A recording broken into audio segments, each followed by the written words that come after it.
Of course, I can move this exponential graph around in the same way I can any other graph.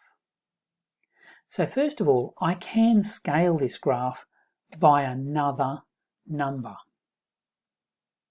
So that's the normal one. I can increase the steepness.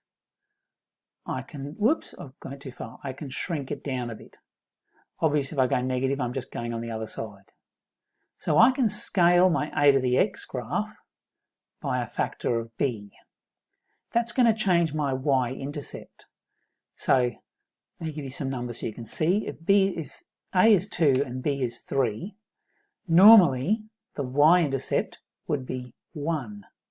But here it's 1 times 3, which is 3. Normally, when x equals 1, y would be the a, which is 2. But here it's 6 because it's 2 times 3. That wasn't all that interesting, and we don't do that often, but you might. I'm also quite interested in a horizontal shift and a vertical shift. Whoops, I pressed the wrong key. I wanted to go x minus h. Whoops, still didn't want to do that, did it? X minus, I can't type. X minus h. Add a slide of a h and k. So, this is going to do the same things it always did with all the other graphs. If I set them to 0 first, so you can see where we started. Okay, so if I increase h, if I subtract a positive number, I move over to the right. If I subtract a negative or add a positive, I'm moving to the left.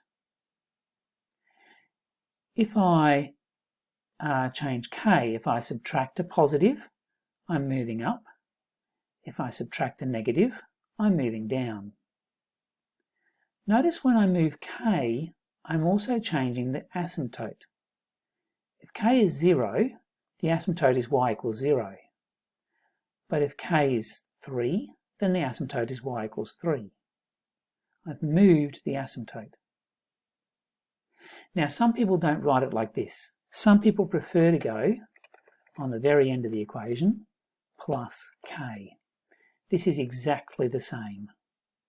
You can either add k on the end or subtract k from y. But be careful. The interpretation of positive and negative numbers for k might confuse you. I suggest always write it one way or the other way and get used to always doing that. I should probably show you one more thing. Let me go back to my basic exponential graph and add a slider for my base. Now if I multiply this graph, my slider's 1, that's not very interesting. If I multiply this graph by some other value, let's call it b like I did last time, this b scales the graph, but it also moves the y-intercept.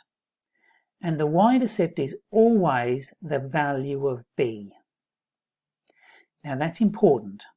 Sometimes we write an exponential graph and sometimes it's a -1, so it's an exponential decay, for example. This coefficient out the front, this b out the front, is always going to be the value of my graph when x equals 0. And for that reason, it's often called the initial value. This coefficient out the front, whether it's positive or negative, this value of b is always the initial value, meaning the value when x is 0. So this might be time, and I might be talking about population growth. Well, what was the population when I started? This might be a negative exponential graph. We call this an inverse exponential because a negative power means it's the same as an inverse as the base, a reciprocal for the base. And again, this number b, this multiplier b, is the initial value, and then it decays from there. So this coefficient is sometimes called the initial value.